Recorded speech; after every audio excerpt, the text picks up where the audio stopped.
Pour la petite information, j'avais filmé les 3/4 de cette vidéo.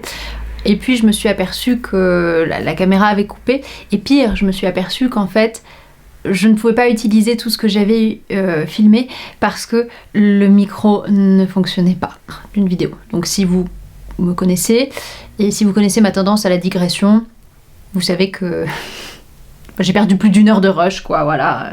Et je vous demanderai donc de bien vouloir donner beaucoup d'amour à cette vidéo en mettant un petit commentaire. Voilà, on va aller au-delà du like, s'il vous plaît, mettez un commentaire pour que cette vidéo soit bien référencée, s'il vous plaît, merci, voilà, pour me donner un peu de force et de courage et de soutien. Et maintenant, on passe au vrai sujet de cette vidéo. Tandis que le monde brûle, je vous propose une vidéo sur des créatures marines. Je profite de cette introduction pour envoyer toutes mes pensées aux personnes qui sont touchées de près comme de loin par les incendies qui ont lieu en ce moment, les personnes qui sont touchées aussi par la canicule. C'est un été difficile, c'est un été, je crois, de transition, voilà, où on se rend compte véritablement de tout ce qui se passe et de tout ce qui va nous arriver. Je pense personnellement à toutes les petites bêtes qui n'ont rien demandé, voilà, et qui subissent notre hybris humain. Donc je profite de l'audience que j'ai ici pour vous proposer de soutenir les associations locales en Gironde qui aident les animaux, qui protègent les animaux sauvages notamment, et qui, voilà, ont bien besoin d'aide et de dons. Et quand on ne peut pas faire quelque chose physiquement, eh bien on peut toujours essayer de, voilà, de faire autrement pour s'entraider, être solidaire, et si possible être solidaire des êtres qui n'ont absolument rien demandé sur cette planète. Et donc mon cœur va aux animaux comme toujours. L'été dernier, je m'étais constitué une pile à lire autour de la figure de la sirène,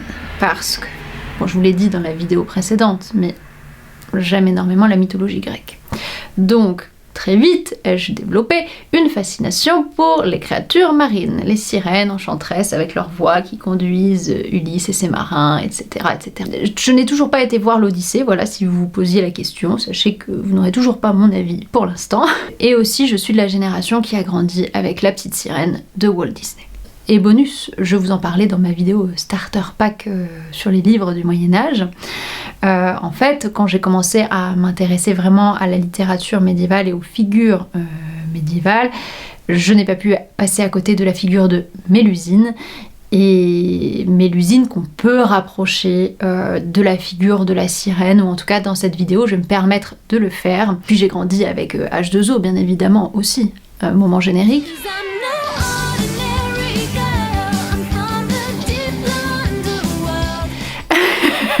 Voilà, le moment générique est terminé. Donc l'été dernier, et puis au début de cet été, au mois de juillet 26 en tout cas, j'ai continué à découvrir des ouvrages qui parlaient de la figure de la sirène, et je vous propose aujourd'hui mon classement, sans prétention, de tous ces livres-là, sachant que je sais que je ne vais pas me faire des copains, parce que il y a un livre que tout le monde encense et que moi, eh ben j'aime pas du tout, et j'aimerais le remettre un petit peu à sa place. On va commencer tout de suite avec les sources classiques, parce que bon, vous me connaissez, moi j'aime bien revenir aux classiques pour parler vraiment de la figure de la sirène, et avant de vous proposer mon classement, vous dire ce que moi j'ai dans ma tête pour pouvoir le faire, quoi. Donc lorsque je lis un ouvrage qui parle de sirène, dans ma tête, j'ai ça comme classique. J'ai bien évidemment l'Odyssée d'Homère. Voilà, je n'ai pas la meilleure traduction du monde entre les mains. Je ne me suis pas encore intéressée dans ma vie à la meilleure traduction de l'Odyssée. Si vous avez une traduction à me recommander, n'hésitez pas à me la dire en commentaire, parce que ma lecture de l'Odyssée date d'il y a belle lurette et je me dis que ce serait bien de le relire. Et je vais juste là vous lire, voilà, le petit extrait du chant 12 de l'Odyssée où Ulysse traverse les sirènes. Nous passons en vitesse, mais les sirènes voient ce rapide navire qui bondit tout près d'elles. Soudain leur fraîche voix entonne un cantique. Le cœur. Viens ici, viens à nous, Ulysse tant vanté, l'honneur de l'Achaïe. Arrête ton croiseur, viens écouter nos voix. Jamais un noir vaisseau n'a doublé notre cap sans ouïr les doux airs qui sortent de nos lèvres. Puis on s'en va content puissant et plus riche en savoir, car nous savons les mots, tous les mots que les dieux dans les champs de Troie ont infligés aux gens et d'Argos et de Troie, et nous savons aussi tout ce que voit passer la terre nourricière. Elles chantaient ainsi, et leurs voix admirables me remplissaient le cœur du désir d'écouter. Je fronçais les sourcils pour donner à mes gens l'ordre de me défaire, mais tandis que courbés sur la rame ils tiraient, Euryloque venait aider de Périmède, resserrer mes liens et mettre un tour de plus. Nous passons et bientôt l'on n'entend plus les cris ni les chants des sirènes.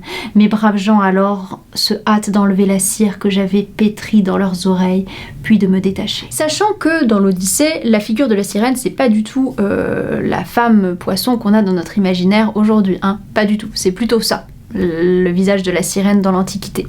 Donc comment on est passé de ça à ça? Eh bien, grâce à la mythologie germanique et notamment à une figure très connue, en tout cas le nom, je suis sûre que ça veut dire quelque chose, c'est la figure de l'Ondine. Et avant de vous parler d'un conte bien connu, du conte de la petite Ondine, connu aujourd'hui sous le nom La Petite Sirène d'Andersen, il me faut vous parler de ce conte écrit par Friedrich de la Motte Fouquet, publié en 1811, donc en pleine période du romantisme allemand. Le romantisme, qu'est-ce? Le romantisme, ce n'est pas que l'amour et les petits oiseaux, non, le romantisme, c'est le vague à l'âme, c'est le mal des passions, le mal du siècle, c'est la mélancolie. Donc bien sûr, j'adore ce récit. L'Ondine de Friedrich de la Motte Fouquet, c'est vraiment un très très beau récit, très très sensible.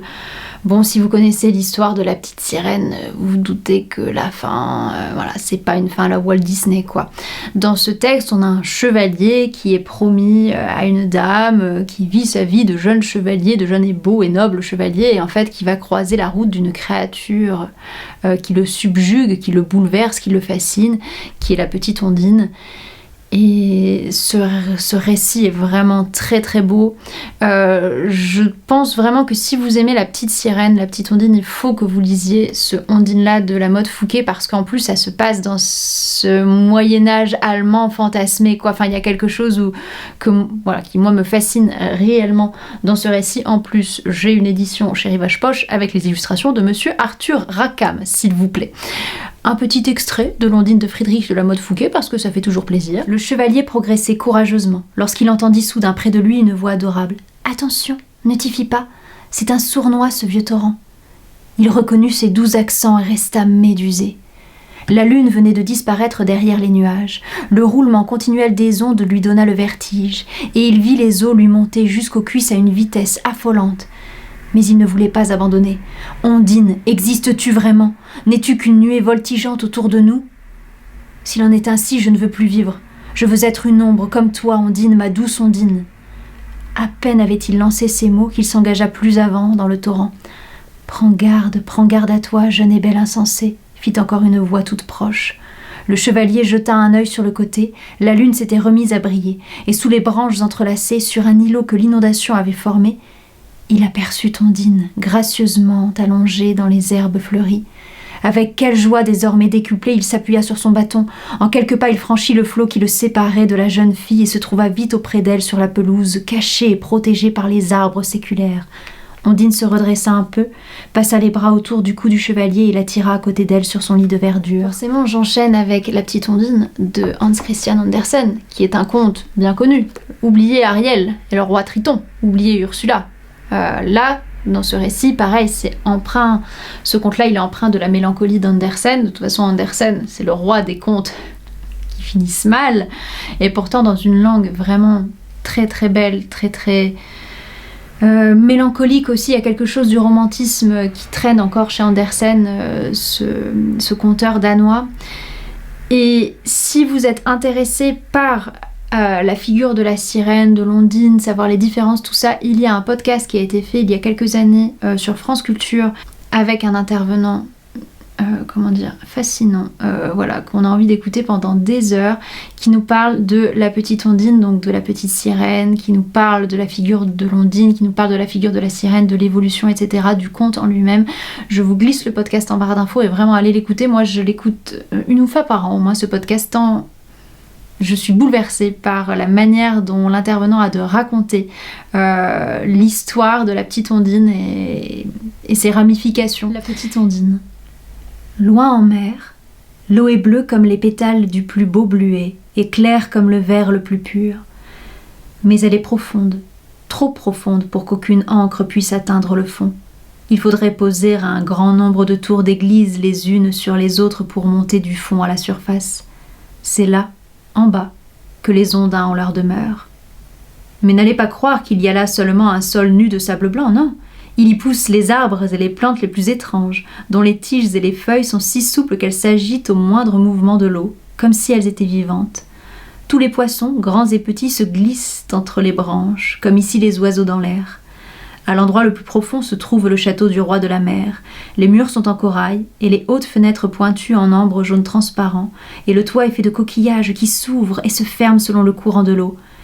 C'est d'un bel effet, car chaque coquillage renferme des perles brillantes, dont une seule serait un ornement superbe dans la couronne d'une reine. Et je vous le disais, pour compléter ce tableau des classiques autour de la figure de la sirène, il faut parler de Mélusine, quoi. Alors oui, Mélusine, ça apparente plus à la figure de la vouivre, de la serpente, mais quand même, une femme qui est dans l'eau, tout ça, il y a des similitudes avec la figure de la sirène. Je vous en avais parlé dans ma vidéo Medieval Starter Pack. Si vous voulez en savoir plus, je vous la glisse avec grand plaisir. Et je vais vous lire 2 extraits. Je vais commencer par la rencontre de Mélusine avec Raymondin chez Coudrette. Et ensuite, on passera à la trahison de Raymond chez Jean d'Arras. Raymondin l'entend, la regarde, tout ébahi de s'apercevoir qu'on tient la bride de son cheval. Mais quand il voit qui le retient, quand il voit la beauté de la dame, il en oublie ses malheurs et ne sait s'il est mort ou vivant. Il saute sur l'herbe à bas de son cheval et lui dit « Gracieuse créature, dame à la beauté sans pareille, pardonnez-moi au nom de Dieu. Un prodigieux malheur m'a brisé le cœur. Je vous le jure, madame, sur ma foi, j'étais dans un tel état, plongé dans un deuil et une souffrance inexprimable que je ne me rappelle pas ce que je faisais et que je ne vous ai pas aperçu. Mais je vous supplie, noble dame, de bien vouloir me pardonner. Dame, je suis prête à réparer mon tort comme vous le jugerez bon. » Raymondin, lui répondit la dame, je compatis à votre malheur. Raymondin, s'entendant appeler par son nom, commence à s'interroger. Dame, dit-il, je suis ébahi de voir que vous connaissez mon nom. Par ma foi, je ne connais nullement le vôtre, mais la beauté de votre visage me persuade que je dois me rassurer et que je pourrai grâce à vous trouver quelque secours dans mon deuil et mon désespoir. Car une si belle créature ne peut apporter que d'heureuses aventures et toutes sortes de bienfaits. Je ne crois pas qu'un être humain puisse allier la beauté, la douceur et la sagesse qui émanent de votre gracieuse personne. Raymondin, je connais tout de votre histoire. Mon frère? Où est ma belle-sœur? Faites-la venir, car j'ai grand désir de la voir. Mon frère, répondit Raymond, elle est occupée aujourd'hui, et vous ne pouvez la voir, mais demain, vous la verrez, et elle sera heureuse de vous accueillir. Au lieu de se tenir satisfait par cette réponse, le comte de Forêt reprit. Puisque vous êtes mon frère, je ne dois pas vous cacher votre déshonneur. Mon frère, le bruit court partout dans la population que votre femme porte tort à votre réputation en se livrant tous les vendredis à la débauche. Et vous êtes si aveugle à son égard que vous n'osez pas chercher à savoir où elle va. D'autres soutiennent que votre femme est un esprit enchanté qui fait sa pénitence le samedi. Je ne sais que croire, mais comme vous êtes mon frère, je ne dois ni vous cacher votre déshonneur, ni tolérer ces murmures. C'est pour vous en parler que je suis venu ici. » À ces mots, Raymond, ivre de colère, repoussa la table loin de lui, entra dans sa chambre, prit son épée, suspendue au chevet de son lit, la ceignit et s'en alla à l'endroit où il savait bien que Mélusine se retirait tous les samedis. Là, il trouva une solide porte de fer, très épaisse. Jamais auparavant il n'était allé jusque-là. Aussi, voyant la porte, il tira l'épée, et avec la pointe qui était très dure, il tourna et vira jusqu'à ce qu'il ait fait un trou.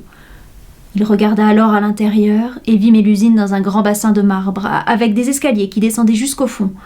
Le bassin avait près de 15 mètres de circonférence, et il y avait tout autour des allées d'1,50 m de large. Et là, Mélusine se baignait. Vous allez voir sous quelle forme. Passons à présent à mon classement des ouvrages avec les meilleures réécritures de la figure de la sirène. Il faut que je fasse plus court comme titre. Vraiment, c'est pas possible, on se croirait dans du Cervantes avec des chapitres à rallonge dans Don Quichotte. Alors, ce classement n'est pas complet, bien sûr, puisque je n'ai pas lu tous les ouvrages parlant de sirène. Je suis passée à côté des sagas ayant eu pignon sur rue à un moment donné. Voilà, donc possiblement vous, dans votre classement, vous avez d'autres ouvrages que les miens. Et au lieu de me dire tu n'as pas parlé de tel livre, mais c'est un drame. Non, recommandez-le-moi avec des arguments et je verrai si jamais un jour je fais une deuxième vidéo, un classement numéro 2 avec d'autres ouvrages que vous m'aurez recommandés autour de la figure de la sirène. On va commencer fort, entrons dans le vif du sujet. Le tout dernier livre de ce classement, le plus mauvais livre, et oui, j'ose employer ces mots-là, Chlorine de Jade Song, publié chez Argyll. Écoutez, si vous êtes fan, vous pouvez donc partir dès à présent de cette vidéo, s'il vous plaît. En fait, j'essaye juste de remettre ce livre à sa place parce que vraiment, l'été dernier, mais on l'a vu partout et on l'a vu en coup de cœur partout, chez tout le monde. Et en fait, je l'ai lu par rapport à cette hype là parce que je me suis dit une jeune fille qui adore nager, qui adore la natation et tout, qui aime la figure de la sirène, qui veut se transformer, il y a du body horror, c'est féministe, c'est fait pour moi. Et pourtant non. Non, dernière place du classement, hein, je vous rappelle. Ça a été traduit par... par Marie Coulen, voilà, parce que c'est toujours bien de mentionner les traductrices. Alors ici, Jade Song, l'auteurice, nous parle de Ren Yu, qui est une jeune fille issue d'une famille d'origine asiatique, je crois même chinoise, donc ça va nous parler un peu du racisme également aux États-Unis. Elle s'entraîne tous les jours dans un bassin, dans l'eau, elle est fascinée par l'eau, elle veut devenir une sirène, mais pas la petite sirène, pas la femme fatale non plus, elle veut devenir une sirène carnassière, vous voyez, une sirène dangereuse. Je vous en avais parlé déjà dans de précédentes vidéos de ma déception concernant cet ouvrage-là. Écoutez, je persiste et je signe vraiment. Je ne comprends pas pourquoi il a une hype pareille alors que c'est un livre qui est hyper manichéen. Il n'y a aucune nuance à l'intérieur. On peut deviner ce que l'auteurice va dire au fur et à mesure. Pas forcément ce qui va se passer, mais en tout cas la manière dont ça va être dit, c'est pas malin quoi. C'est même pas bien écrit. Enfin voilà, en fait, je trouve qu'on tombe dans des choses hyper crues, c'est pas mis en scène de manière maligne et intelligente selon moi, selon ma sensibilité et mes critères. Et puis en fait, moi je trouve qu'on parle trop de la sexualité de cette jeune fille-là. Et c'est dommage parce que moi, l'histoire d'une jeune fille qui adore l'eau, qui adore nager, comme moi, et qui a ce rapport à la figure aquatique, ça me parlait vraiment, ça me vendait du rêve au vu de tous les éloges que j'avais pu voir sur ce roman, mais non, je suis désolée, je pense que c'est pas un chouette roman. Voilà, il se lit très vite.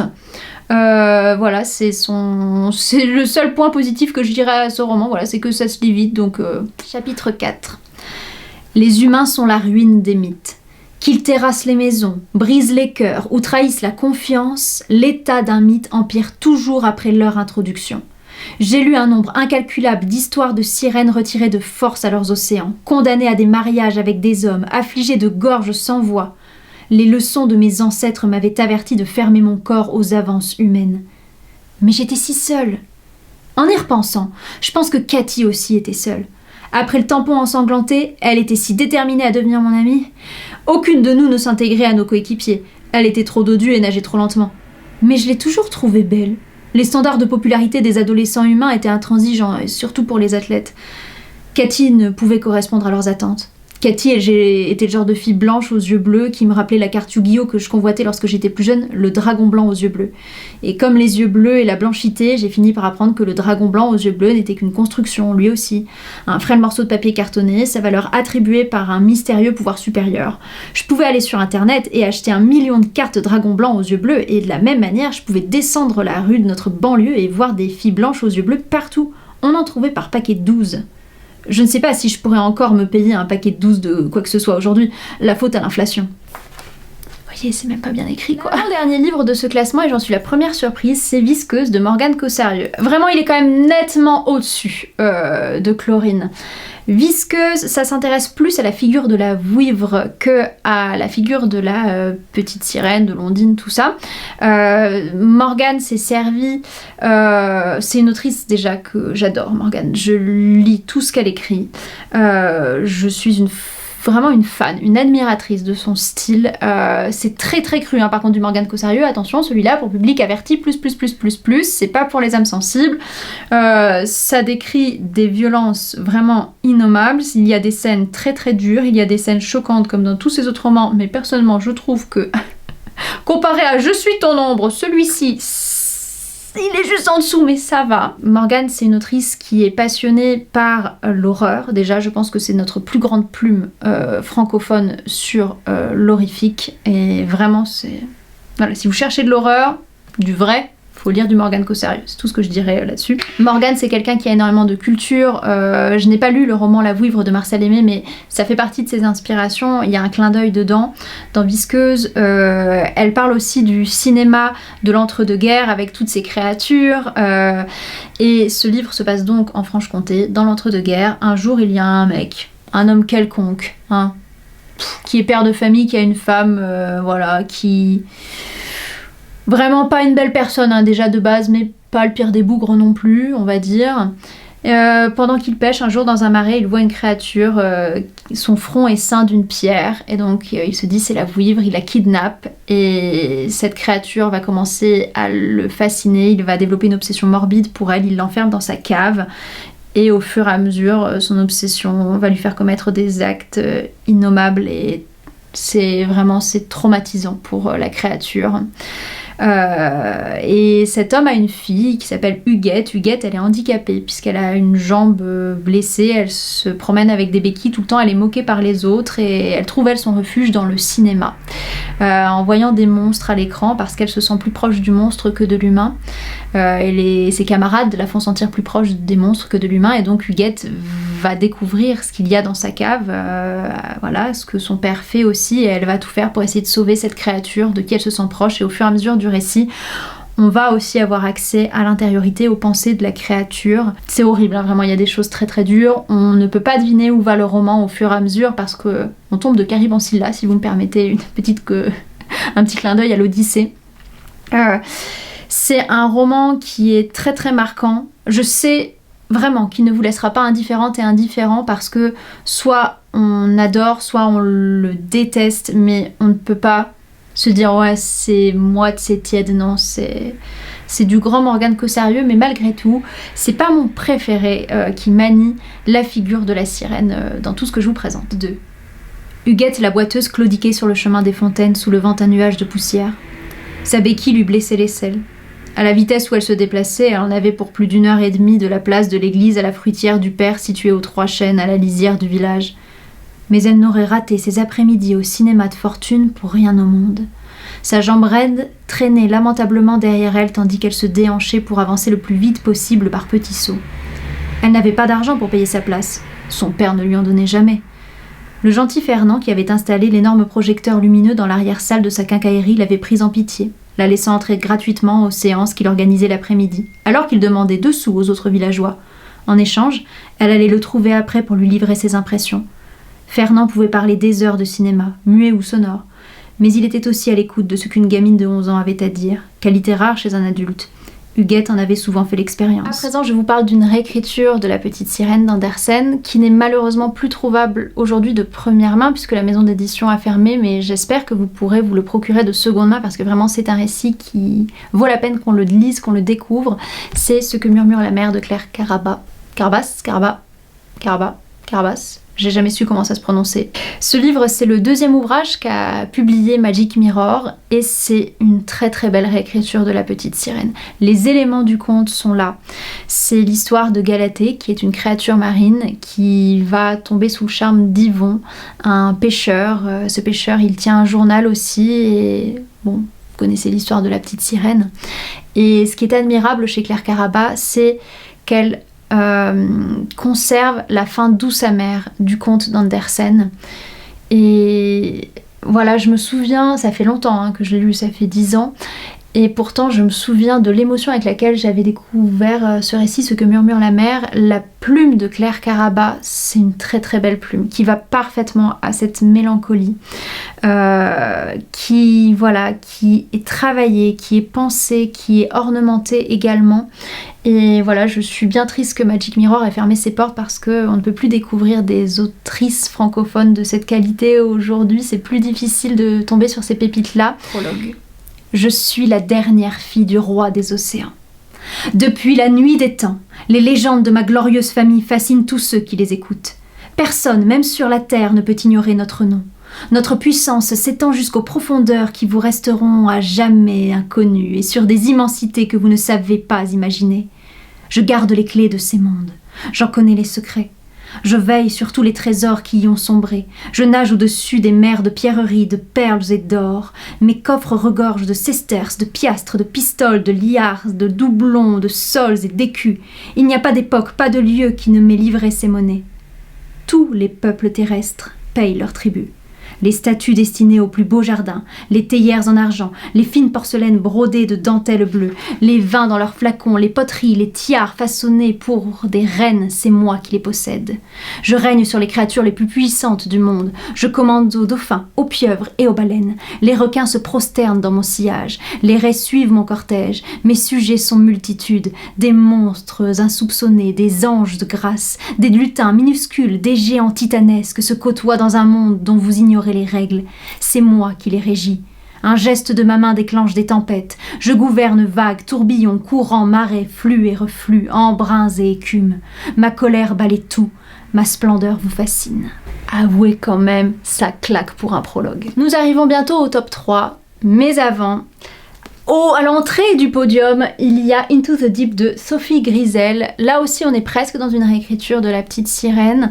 C'est une autrice aussi francophone. Nous avons le même âge.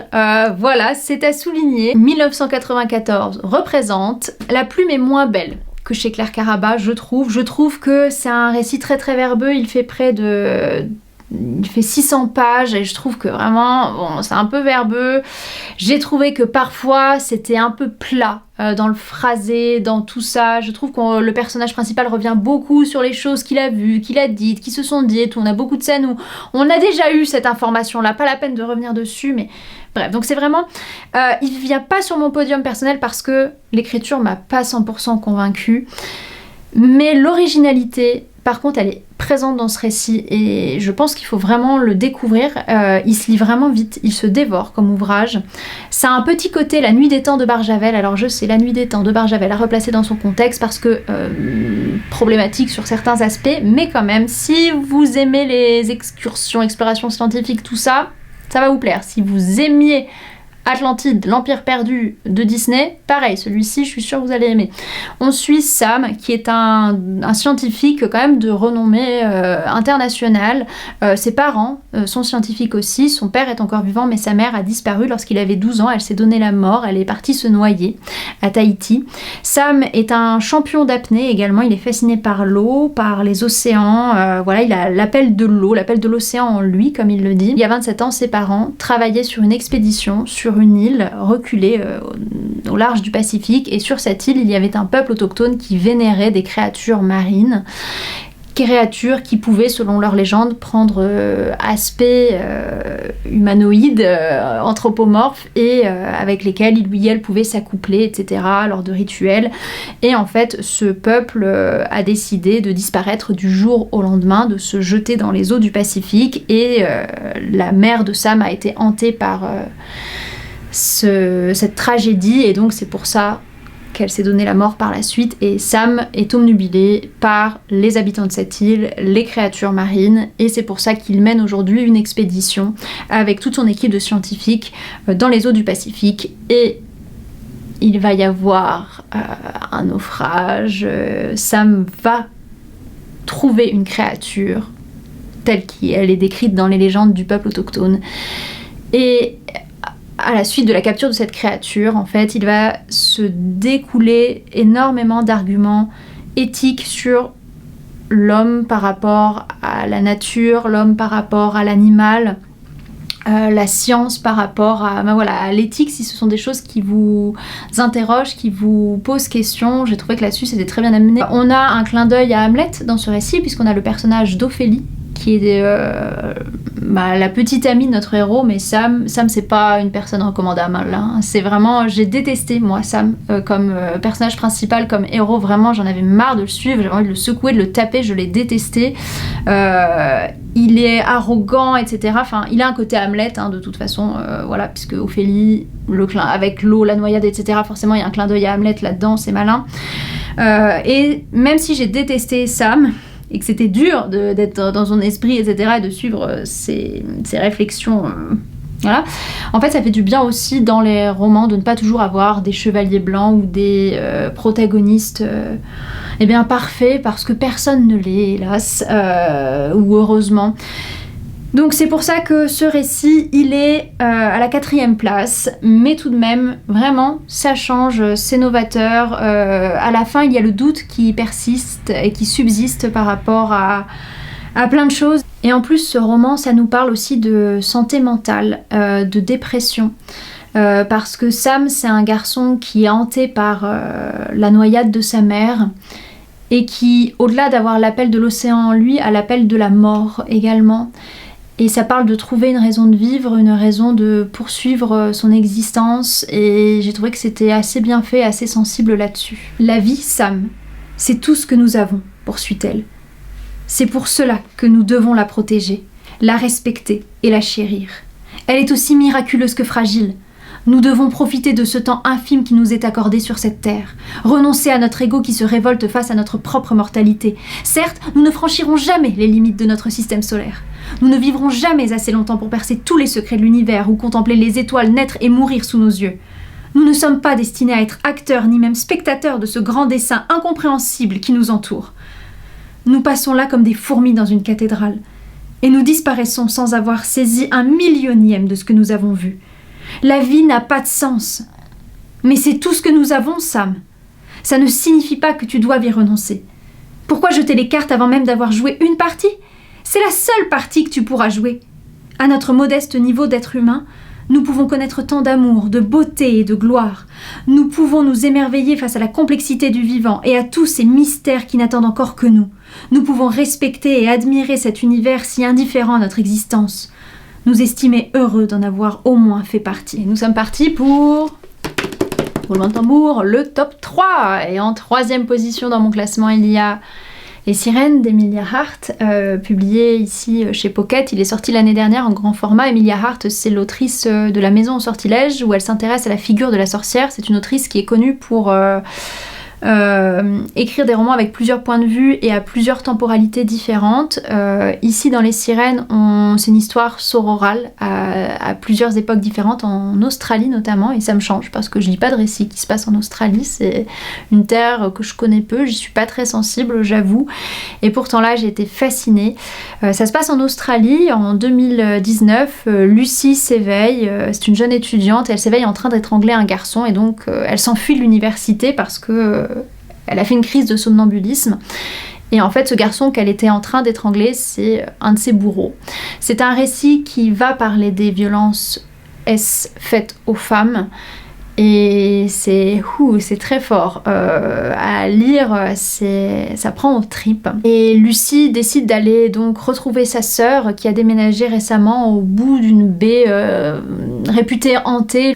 Lucie, c'est aussi une fan de true crime, et donc sur la route, en allant chez sa sœur, à qui elle ne parle plus pourtant depuis des années, elle écoute les légendes qui entourent cet endroit. Et cet endroit est réputé parce que des hommes, au cours des 40 dernières années, ont disparu dans les eaux de cette baie-là. Il y a un bébé aussi, le bébé miracle, qui a été retrouvé dans les années 80 dans une grotte, dont on ne connaît pas les parents, l'ascendance. Cet endroit est aussi connu parce qu'il y a eu un naufrage il y a 2 siècles de ça, avec des femmes envoyées depuis les îles britanniques jusqu'à cette colonie pour peupler l'Australie de bon sang, entre guillemets, britannique, et massacrer les autochtones. Et on a le récit à la fois de Lucie, du journal intime de sa sœur Jess, qui est peintresse, et toutes les deux ont une maladie de peau. qui les handicapent au quotidien. Elles sont allergiques, elles ont de l'urticaire par rapport à quand elles touchent de l'eau. Donc elles ont ce côté monstrueux pour les autres et pour elles-mêmes. Elles n'aiment pas être dans leur corps. Donc c'est quelque chose en tant que personne handicapée auquel je suis sensible, qui me parle. Et on a aussi le récit de Marie et Elisa, qui sont deux jeunes femmes irlandaises qui, pareil, ont été victimes de violences S et qui ont donc été envoyées sur un bateau parce qu'elles ont voulu se venger. Et c'est un très très beau roman qui m'a vraiment bouleversée. C'est une de mes plus belles lectures cette année, Les Sirènes. Je trouve que c'est malin la manière dont c'est fait. En plus, il y a un truc de histoire de famille, mystère, enquête, tout ça, true crime. Voilà, c'est quelque chose, une ambiance en tout cas, qui a fonctionné sur moi. Prologue. Elle respire au rythme de l'océan. Inspire. Les vagues se brisent contre les rochers, écument à l'entrée de la grotte, glaciales sur ses orteils, sur ses cuisses tremblantes. Et expire. La marée se retire, aspirée vers le large, et dépose des offrandes dans son sillage. Une liane d'algues luisantes, des éclats de coquillages dont la nacre rappelle les eaux. Elle serre les dents, mais la douleur la déchire de part en part. Réalité éblouissante et bouleversante. Son expiration suivante est un hurlement, une autre contraction. Les flots rugissants engloutissent son cri. Elle sait qu'elle est en sécurité dans la grotte obscure, avec sa roche mouillée dont goûte régulièrement du sel. Toutefois, l'océan a faim, et il faut le nourrir. Elle glisse une main frémissante entre ses jambes, sent le crâne du bébé coiffé de liquide sanguinolent. Maintenant. Elle soulève le bas de sa robe qu'elle fourre dans sa bouche pour mordre le tissu de toutes ses forces tandis que son corps se recroqueville. Une poussée supplémentaire et elle vagit. Son corps se fend en deux jusqu'à se retrouver vide, épuisé. Et la personne qui a traduit ce livre, c'est Alice Delarbre. La deuxième place de ce podium est attribuée à Ondine de Jean Giraudoux. Et oui, du théâtre. Oh, quelle surprise. Ou pas, lorsqu'on me connaît bien. Qu'ai-je à vous dire de plus sur l'Ondine de Jean Giraudoux? Puisque je vous ai déjà parlé du mythe de l'Ondine. Je vous avais parlé de ce roman également dans une recommandation thématique, il me semble, pour des lectures printanières. C'est le mythe de la créature marine qui tombe amoureuse de ce chevalier qui est pourtant promis déjà, et de ce triangle amoureux, de cette créature au destin tragique, sous la plume de quelqu'un qui a écrit la pièce La guerre de Troie n'aura pas lieu. Donc ça a ce côté très 20e, parfois un tout petit peu absurde, existentialiste. Bon, je suis pas spécialiste du 20e siècle, mais voilà, il y a ce côté-là. Et moi, en tout cas, la manière dont est réécrit l'Ondine sous la plume de Jean Giraudoux, ça me fait penser à la manière dont Jean Anouilh a réécrit Antigone. Alors c'est très différent, c'est pas aussi engagé, mais ça reste une très belle pièce. Et d'ailleurs, en ce moment, la thématique pour les élèves d'option théâtre, c'est Songes et merveilles, et ben au lieu de faire encore une fois le songe d'une nuit d'été, et ben on pourrait aussi s'intéresser à l'Ondine de Jean Giraudoux et ça donnerait des pièces superbes, j'en suis vraiment persuadée. Lisez du théâtre et découvrez l'Ondine de Jean Giraudoux. Je vais pas vous le lire parce que lire du théâtre c'est très difficile puisqu'il faudrait qu'on soit plus pour interpréter plusieurs personnages, mais vraiment faites-moi confiance, découvrez Ondine de Jean Giraudoux. Première place de ce classement, il y a... C'est pas une surprise, si vous avez suivi les vidéos depuis une petite année, il y a La Reine Sirène, oh il y a des poils de chien, La Reine Sirène de Nguy Vo, je ne suis désolée, je ne sais toujours pas comment prononcer le nom de cette autrice, qui est publiée chez La Talente, et le traducteur c'est Michael Cabon. Dans ce livre-là, on suit une jeune fille qui est Luli Wei et qui vit à l'époque de l'âge d'or hollywoodien. Elle est asiatique, d'origine asiatique, et un jour dans sa rue, il y a un tournage et on a besoin d'un gamin asiatique. Vous voyez, parce qu'à l'époque, c'était les emplois dans le cinéma d'Hollywood, on avait besoin de tel type, tel autre, telle ethnie, tel truc, etc. Et donc on trouve cette jeune fille, on lui dit tiens, bah toi tu viens et puis tu vas faire figurante dans ce film-là parce qu'on a besoin d'un gamin asiatique. Donc ça parle du racisme, hein, bien évidemment, ce récit-là, de manière beaucoup plus intelligente que Chlorine selon moi. Et ensuite, Luli Wei va être obsédée par le fait de devenir une grande actrice, une de ces actrices incroyables, au succès fou, pleine de charme. C'est un récit queer, voilà, avec un personnage lesbien au centre du récit. Ça nous parle de pacte de sang avec les producteurs véreux d'Hollywood. On est presque dans du fantastique ou dans du réalisme magique. On flirte avec ça tout au long du récit et c'est tellement bien fait, tellement mieux fait que Chlorine de Jade Sand. J'insiste. Il y a quelque chose qui nous rappelle le destin de Marilyn Monroe, il y a quelque chose qui, moi, me rappelle énormément aussi l'ambiance de Gatsby et le Magnifique. Vous voyez, dans ce récit-là, il y a à la fois cette débauche de richesse et tout, et puis, enfin voilà, puis c'est un récit quand même qui est hyper engagé avec ce personnage asiatique qui veut devenir une très très grande actrice et qui fera tout pour y arriver, qui aime les femmes en plus, enfin vraiment, moi j'ai adoré ce roman. Il fallait y penser, je trouve que c'est très malin de mélanger la figure de la sirène et donc de la femme fatale, très connue et très utilisée dans le cinéma en plus hollywoodien de l'âge d'or.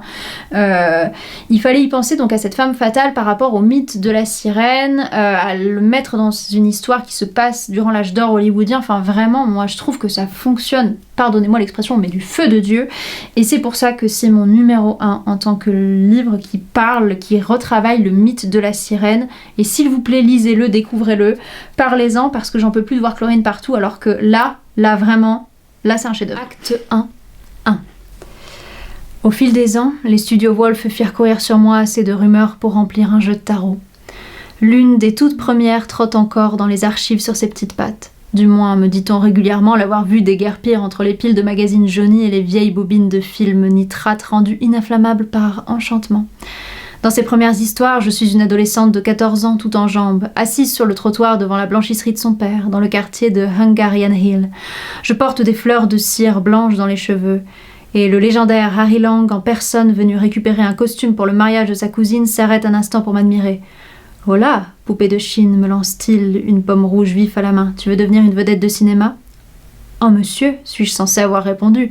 J'ignore ce qu'est une vedette de cinéma, mais voulez-vous bien me donner cette pomme, je meurs de faim. » Harry Lang, qui s'offrira lui-même en sacrifice dans les feux de Santa Ana à l'année de mes 21 ans, part d'un rire inextinguible et me promet un bateau entier de pommes si j'accepte de le suivre au studio pour passer une audition devant Oberlin Wolf lui-même. Un ramassis de foutaises, bien entendu. Quelle fille à peu près jolie aurait ignoré ce qu'est le cinéma. Cette vidéo est à présent terminée. Je tiens à vous rappeler que si vous voulez soutenir mon travail, vous pouvez me donner un petit tips, un petit pourboire sur la plateforme Ko-fi ou le faire de manière plus ponctuelle sur Patreon. Sur Patreon, là où vous retrouvez tous les mois mes vlogs mensuels afin de savoir tout ce que j'ai lu en temps réel. Lu, vu, consommé, voilà mes réflexions, mes pensées.